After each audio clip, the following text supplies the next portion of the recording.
Hello students, good morning. Hindi score with BR channel पर आपका स्वागत है। आज मैं आपके लिए लेकर आई हूँ वितान भाग 1 का चैप्टर 2 राजस्थान की रजत बूंदें, जिसके राइटर हैं अनुपम मिश्र। तो चलिए अनुपम मिश्र का जीवन परिचय के बारे में जानकारी लेते हैं। अनुपम मिश्र का जन्म कब हुआ था? अनुपम मिश्र का जन्म सन 1948 ईस्वी में महाराष्ट्र के वर्धा में हुआ था। ये पर्यावरण प्रेमी हैं। अनुपम मिश्र पर्यावरण प्रेमी हैं। सब पर्यावरण संबंधी कई आंदोलन से घनिष्ठ रूप से जुड़े हुए हैं। इन्होंने लोगों को पर्यावरण के प्रति जागरूक करने का अभियान भी छेड़ा है और ये 1973 ईस्वी से गांधी शांति प्रतिष्ठान के पर्यावरण कक्ष से संबंधित रहे हैं या संबंध रखते हैं। इन्होंने पर्यावरण संबंधी मुद्दों पर कई पुस्तकें लिखी हैं।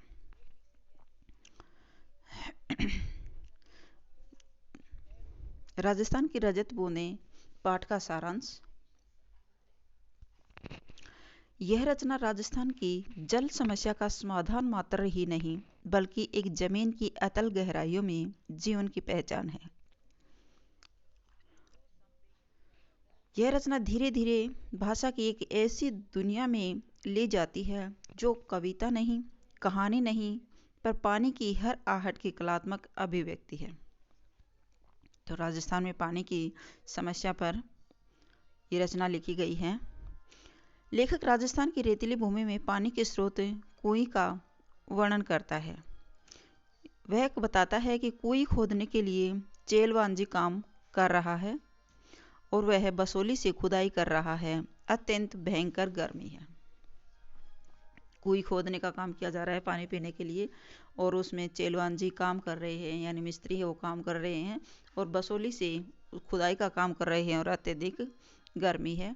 गर्मी के महीने में राजस्थान में गर्मी और भी अधिक होती है, क्योंकि वो कोरे टीले हैं और बहुत अधिक गर्म हो जाते हैं। गर्मी कम करने के लिए बाहर खड़े लोग बीच बीच में मुट्ठी भर रेत बहुत जोर से नीचे फेंकते हैं। इससे ताजी हवा अंदर आती है और गहराई में जमा दम घोटू गर्म हवा बाहर निकलती है। तेलंजारी सिर पर कांसे, पीतल व अन्य किसी धातु का बर्तन टोप की तरह पहनते हैं ताकि चोट न लगे, यानी ऊपर से कोई वस्तु गिर जाए तो चोट न लगे। थोड़ी खुदाई होने पर इकट्ठा हुआ मलबा बाल्टी के जरिए बाहर निकाला जाता है, और तेलवांजी कुएं की खुदाई व चिनाई करने वाले प्रशिक्षित लोग होते हैं। जो कुएं की खुदाई करने वाले लोग हैं उनको क्या कहा गया है? चेलवांजी। वो चेलवांजी थे। कुएं से छोटी होती है। कुएं के छोटे आकार को कुएं का नाम दे दिया गया है, परंतु गहराई कम नहीं होती। कुएं में न सतह पर बहने वाली पानी आता है और न भूजल होता है। सतह पर बहने वाला पानी आता है और न भूजल होता है। मरुभूमि में रेत अत्यधिक होती है। यहाँ वर्षा का पानी शीघ्र भूमि में जम हो जाता है, समा जाता है। यहाँ वर्षा का पानी शीघ्र भूमि में ही समा जाता है, यानी बालू मिट्टी है वो जल्दी ही पानी को सोख लेती है। रेत की सतह से 10-15 हाथ से 50-60 हाथ नीचे खड़िया पत्थर की पट्टी चलती है, और इस पट्टी से मिट्टी के परिवर्तन का पता चलता है। कुओं का पानी प्राय खारा होता है और पीने के पानी के लिए कुइयां बनाई जाती हैं, और पट्टी का तभी पता चलता है जहां बरसात का पानी एकदम नहीं समाता है।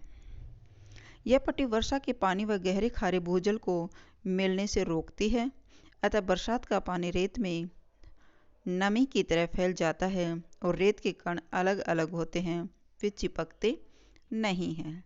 पानी गिरने पर कण भारी हो जाते हैं, क्योंकि वो गीली मिट्टी हो जाती है तो उसका कण तो भारी होना निश्चित है, परंतु अपनी जगह नहीं छोड़ते। इस कारण मरुभूमि में धरती पर दरारें नहीं पड़ती और वर्षा का भीतर समाया जल अंदर ही रहता है, और यह नमी बूंद बूंद करके कुएं में जमा हो जाती है।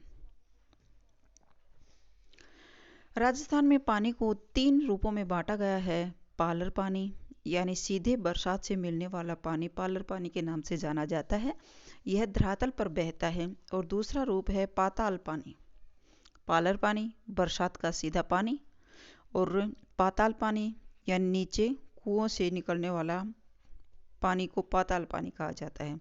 दूसरा नाम है पाताल पानी, जो कुओं में से निकाला जाता है। और तीसरा रूप है रेजानी पानी। रेजानी पानी यह धरातल से नीचे उतरा परंतु पाताल में न मिलने वाला पानी रेजानी है। वर्षा की मात्रा रेजा शब्द से मापी जाती है, जो धरातल में समाई वर्षा को नापता है। वह रेजानी पानी खड़िया पट्टी के कारण पाताली पानी से अलग रहता है। रेजानी पानी क्या होता है? जो बरसात का पानी नीचे चला जाता है लेकिन पाताल के पानी से अलग वो अपनी पट्टी बना लेता है। यह रेजानी पानी खड़िया पट्टी के कारण पाताल पानी से अलग रहता है, अन्यथा यह खारा हो जाता है। इस विशिष्ट रेजानी पानी को समेटती है कुई। तो उस कुई में कैसा पानी पाता है? रेजानी पानी पाता है, जो बारिश से रिस रिस करके अंदर चला जाता है और पाताल का पानी उससे भी नीचा रह जाता है। यह 4-5 हाथ के व्यास तथा 30 से 60-65 हाथ की गहराई की होती है। और कुई का प्राण है चिनाई। कुई का प्राण किसे कहा गया है? चिनाई को कुई का प्राण कहा जाता है, जिसके सहारे वो मिट्टी कटती नहीं है, वो पक्का कर दिया जाता है। इसमें हुई चूक चेजारों के प्राण ले सकती है। चेजारा यानी उसमें काम करने वाला मिस्त्री, देसी शब्द है ये मिस्त्री का, चेजारा। हर दिन की खुदाई से निकले मलबे को बाहर निकालकर हुए काम की चिनाई कर दी जाती है। हर दिन की खुदाई से निकले मलबे को बाहर निकालकर हुए काम की चिनाई कर दी जाती है। और कुई की चिनाई ईंट या रस्से से की जाती है। कुई खोदने के साथ साथ खींप नामक घास से मोटा रस्सा तैयार किया जाता है और फिर इसे हर रोज कुई के तल पर दीवार के साथ सटाकर गोला बिछाया जाता है। इस तरह हर घेरे में कुई बांधी जाती है और लगभग 5 हाथ के व्यास की कुई में रस्से की एक कुंडली का सिर्फ एक घेरा बनाने के लिए लगभग 15 हाथ लंबा रस्सा चाहिए। इस तरह करीब 4000 हाथ लंबे रस्से की जरूरत पड़ती है। तो उस रस्से के सहारे उसकी लिपाई की जाती है, उसको पक्का कर दिया जाता है। पत्थर या खींप न मिलने पर चिनाई का कार्य लकड़ी के लंबे लठों से किया जाता है। ये लठे अरणी, बन, बावल या कुम्बट के पेड़ों की मोटी टहनियों से बनाए जाते हैं। तो कौन कौन सी लकड़ी से बनाया जाता है? लट्ठे, अरणी, बन, बावल और कुम्बट के पेड़ों की मोटी टहनियों से बनाए जाते हैं। ये नीचे से ऊपर की ओर एक दूसरे में फंसाकर सीधे खड़े किए जाते हैं तथा फिर इन्हें खींप की रस्सी से बांध दिया जाता है। खड़िया पत्थर की पट्टी आते ही काम समाप्त हो जाता है और कुई की सफलता उत्सव का अवसर बनती है। पहले काम पूरा होने पर विशेष भोज भी होता है और चेजारों की तरह तरह की भेंट, वर्ष भर के तीज त्योहारों पर भेंट, फसल में हिस्सा आदि दिया जाता था, परंतु अब सिर्फ मजदूरी दी जाती है। यानी पहले कोई अनाज पर या भी किसी उपहार पर काम करते थे वो, लेकिन आजकल लोग काम करने का पैसा लेने लगे, तो उनको मजदूरी देने लगे अभी लोग। जैसलमेर में पालीवाल ब्राह्मण व मेघवाल गृहस्थी स्वयं कुइयां खोदते हैं। तो जैसलमेर में कौन कौन सी जात के लोग? पालीवाल ब्राह्मण और मेघवाल गृहस्थी के लोग स्वयं कुई खोदने का काम करते हैं। कुई का मुंह छोटा रखा जाता है। इसके 3 कारण हैं। पहला, रेत में जमा पानी से बूंदें धीरे धीरे रिसती हैं। मुंह बड़ा होने पर कम पानी अधिक फैल जाता है, अतः इसे निकाला नहीं जा सकता। छोटे व्यास की कुएं में पानी 2-4 हाथ की ऊंचाई ले लेता है, यानी पानी भर करके ऊपर आ जाता है। पानी निकालने के लिए छोटी चड़स का उपयोग किया जाता है। चड़स एक पानी की चमड़े की एक बर्तन होता है, बाल्टी की तरह, उसको पानी निकालने का काम किया जाता है। उपयोग किया जाता है और दूसरे छोटे मुंह को ढकना सरल है। तीसरे बड़े मुंह से पानी की भाप बनकर उड़ने की संभावना अधिक होती है। तो लोगों का मानना है कि उस कुई का मुंह भीड़ा रखो ताकि पानी एक तो भाप बनकर ऊपर उड़ न पाए और दूसरा उसको ढक के रख सकें। बड़े मुंह से पानी की भाप बनकर उड़ने की संभावना अधिक होती है। कुइयों के ढक्कनों पर ताले भी लगने लगे हैं। यदि कुई गहरी हो तो पानी खींचने की सुरक्षा के लिए उसके ऊपर गिरनी या चक्री भी लगाई जाती है ताकि पानी निकालने में दिक्कत न हो और आसानी से पानी को बाहर निकाला जा सके। यह गरेड़ी, चरखी या फ्रेड़ी भी कहलाती है। उस चरखी को घिरनी को क्या कहा जाता है? गरेड़ी, चरखी या फ्रेड़ी के नाम से भी जाना जाता है। खड़िया पत्थर की पट्टी एक बड़े क्षेत्र में से गुजरती है। इस कारण कुई लगभग हर घर में मिल जाती है, जिसकी निजी संपत्ति होते हुए भी वह सार्वजनिक संपत्ति मानी जाती है। इन पर ग्राम पंचायतों का नियंत्रण रहता है। किसी नई कुई के लिए स्वीकृति कम ही दी जाती है क्योंकि इससे भूमि के नीचे की नमी का अधिक विभाजन होता है और राजस्थान में हर जगह रेत के नीचे खड़िया पत्थर नहीं है। यह पट्टी चूरू, बीकानेर, जैसलमेर, बाड़मेर आदि क्षेत्रों में देखने को मिलती है। यही कारण है कि इस क्षेत्र में गांव में लगभग हर घर में एक कुई है। तो अनुपम मिश्र राजस्थान की रजत बूंदें, जो वर्षा के समय जो बारिश होती है उसको बूंद बूंद करके पीने के पानी के लिए या घर में उपयोग करने के लिए उस पानी को इकट्ठा कर लिया जाता है और इसको इकट्ठा करने के लिए हर घर में कुई खोदी जाती है और उसी कुई में पानी इकट्ठा किया जाता है। और यहाँ पानी के कितने प्रकार बताए हैं। पालर पानी होता है जो सीधा वर्षा का इकट्ठा कर लिया जाता है। दूसरा होता है पाताल का पानी जो नीचे तली में है, उसको कुई के द्वारा निकाला जाता है। मशीन लगा करके निकालते हैं लेकिन वो सब व्यवस्था नहीं है क्योंकि वहाँ का पानी खारा है। और एक है रेजानी पानी जो बरसात के समय रिस रिस करके नीचे जो कुई में इकट्ठा हो जाता है उसको रेजानी पानी के नाम से जाना जाता है। और वहाँ कुई का मुँह छोटा होता है ताकि उस कुई को ढका जा सके और इकट्ठे किए हुए पानी को भाप बनकर न निकले, इसलिए उसका मुख छोटा रखा जाता है। आजकल कुइयों पर ढक लगा करके ताला भी लगने लगा है।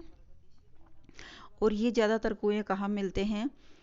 चूरू, बीकानेर, जैसलमेर, बाड़मेर आदि क्षेत्रों में पाए जाते हैं। हर घर में पानी पीने के लिए कुई का इस्तेमाल किया जाता है और यह क्योंकि वहाँ पर खड़िया मिट्टी की पट्टी के कारण वहाँ पानी को इकट्ठा किया जा सकता है। तो ये थी आपके राजस्थान में पीने के पानी की व्यवस्था। क्योंकि वहाँ पानी की समस्या रहती है, नीचे से खारा पानी है, तो पीने के पानी की व्यवस्था के लिए ये सब किया जाता है। अब देखिए राजस्थान की रजत बूंदे पाठ का शब्दार्थ। तरबतल, तरबतल अधिक भीगा हुआ खून या पसीने से। तरबतर। कुल्हाड़ी भूमि की खुदाई करने का एक औजार होता है। फावड़ा भूमि की खुदाई करने का भी एक औजार होता है। कुल्हाड़ी होती है किसी वस्तु को काटने का औजार और फावड़ा होता है खुदाई के लिए औजार। विचित्र होता है अजीब, पेचीदा, उलझा हुआ। मरुभूमि, मरुस्थल या रेगिस्तान। उखड़ू पंजे के बल घुटने मोड़कर बैठना, जिसे देसी भाषा में उकड़ू कहते हैं। उखड़ू पंजे के बल घुटने मोड़कर बैठना। खींप एक प्रकार की घास जिसके रेशों से रस्सी बनाई जाती है और जिसके सहारे उस कुई की चिनाई की जाती है। डंगालो मोटी टहनियाँ या शाखाएं। आवक जावक आने जाने की क्रिया। विभाजन बंटवारा।